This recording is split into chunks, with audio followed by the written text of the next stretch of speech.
guys, this is going to be a video about autism and the 7 senses. I hope everybody is well and you're having a fantastic bank holiday weekend. And welcome back to my channel. So here we go, let's get straight into the video. So autism, the seven senses that we have are sight, sound, touch, smell, taste, vestibular, which is balance, and proprioception, which is body awareness. And we'll start with sight first. I've got my script here to help me so I don't go off track. So sight, for people who are undersensitive on the autistic spectrum, objects can appear quite dark, their central vision is blurred, but their peripheral vision is quite sharp. The central object is magnified, but things on their periphery are blurred. They have poor depth perception, problems with throwing, catching, and being clumsy, which I'm very, very clumsy, and I always fall over and bang myself. For people who are oversensitive, they can have difficulty with sleeping, they're sensitive to the light, they have distorted vision, so objects may appear brighter, and they might appear to jump around and move around a lot. For sound, for someone who's undersensitive, they may only hear words being said in one ear, the other ear may only have partial hearing. They might enjoy crowded places, loud objects, loud noises. For someone who's oversensitive like myself, noise can be magnified and sounds can become distorted. You can hear conversations in the background as well as the conversation that you're part of. Inability to cut out sound. So again, for me, this is a really big problem because I can struggle to cut out background noise, or I can struggle to cut out the noise in the conversation. If I'm at a noisy restaurant, I'm trying to talk to someone, the noise can be quite overpowering, and it leads me to stop conversation. So the next one is smell. For someone who's undersensitive, some people might have no sense of smell and fail to notice odours. So this can be odours like body odour, or it can be things like not noticing nasty smells or bad smells. They might not notice how bad they are. For someone who's oversensitive like myself for smell, they can be really intense and overpowering. So again, I have mentioned before on videos that I find things like perfume and aftershave quite overpowering, and smells like different spicy food and things like that can be quite annoying for me and get me quite frustrated and anxious. Dislikes people with distinct perfumes again. So for me, my sister always wears strong smelling perfumes, which really make me feel anxious and make me feel really, really panicky about myself. So I really don't like them. The next topic we're going to talk about is taste. For someone who's undersensitive, they may like spicy food. They may put in their mouths non-edible items. This can be such things as stones, dust, soil, grass, metal. This is also known as picker syndrome, which basically means people will eat non-edible objects, and it can cause quite a few health issues if you're not aware of it already. For taste, for someone who's oversensitive like myself, it can find flavours and foods too strong. Certain textures can cause discomfort. So for things like me, I can't eat certain things like candy floss because it makes me want to gag, and I don't like soup or yogurts because the thickness makes me want to be sick.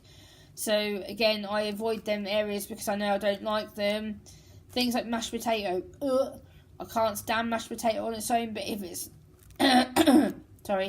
if I have potato in like roast potatoes or chips, and then I'm fine with it because it's soft and I know I can eat it. Again, things like ice cream, it can be overpowering because of the coldness and the intenseness of the flavour, so it can make people be really quite sick. Touch is our next subject. So if you're undersensitive for touch, you may hold others too tightly. You may not be aware of the applied pressure of sensation that you're giving people, and you may have a high pain threshold, or you may even self-harm, or you could not be aware that you are self-harming yourself, or you may chew on things that are inedible or even edible. You may chew a lot. Touch can be painful and uncomfortable for people. So some people may not like to be touched. I don't like to be touched by people that I don't know. It can be really, really frustrating for me and lead me to get really quite anxious. I don't like shaking hands with people either. That's another thing with touch. I'm really, really funny about people being in my hands or near my face. So I get really, really anxious if people come too close to me. Dislikes having things on hands or feet. So things like gloves, scarves, which I can't stand gloves or scarves on me. They really, really make me feel like I'm constricted and make me feel like I'm really, really panicky, and they make me feel like I'm really going to get really, really hot, so I don't tend to wear them. Can dislike having their hair brushed, because they feel the brush on their head is sensitive, and they may be able to tolerate it for a certain while. May find certain food textures uncomfortable, and and then also can only tolerate certain types of clothing. So again, I take out all the labels on my clothes to make sure that I don't get itchy or scratchy on my skin, because some labels can appear quite itchy, and again it can really dust to scratch and cause problems to our skin. Next topic we're going to be talking about today is balance, which is vestibular input. People who are undersensitive to vestibular input have a need to rock, swing or spin to get these sensory inputs. So they may do this, they may rock backwards and forwards like this to get the sensory input that they need. This could also be using things like rocking horses, being on a swing, because the backwards and forwards input helps them to keep calm. Roundabouts, seesaws, anything that has that up and down motion, they may find that really beneficial for them. People who are oversensitive to vestibular input may have things like car sickness, difficulties with activities where their head and feet are not upright off the ground, so they need to be upright at all times and not slouched down, or things that are going to make them feel dizzy. Next topic is body awareness, proprioception.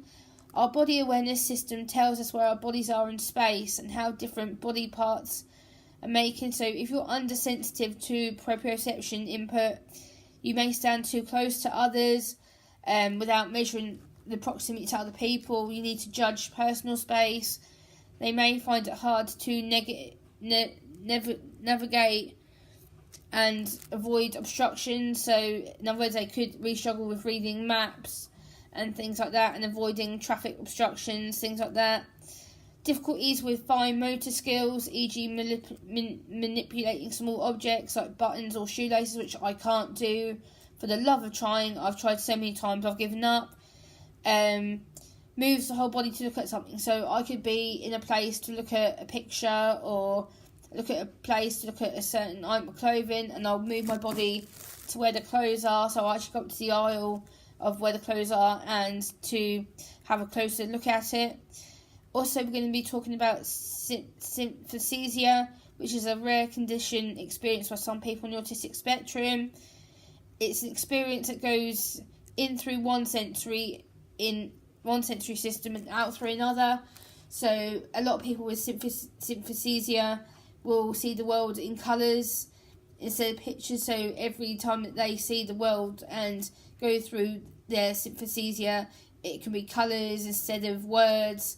So it's a really rare condition. Not a lot of us have it, but I know a few people who are on the autistic spectrum do have synesthesia. And yeah, if you liked this video, please give it a like, please comment, please share, and please subscribe to my channel. Many thanks, guys. Bye.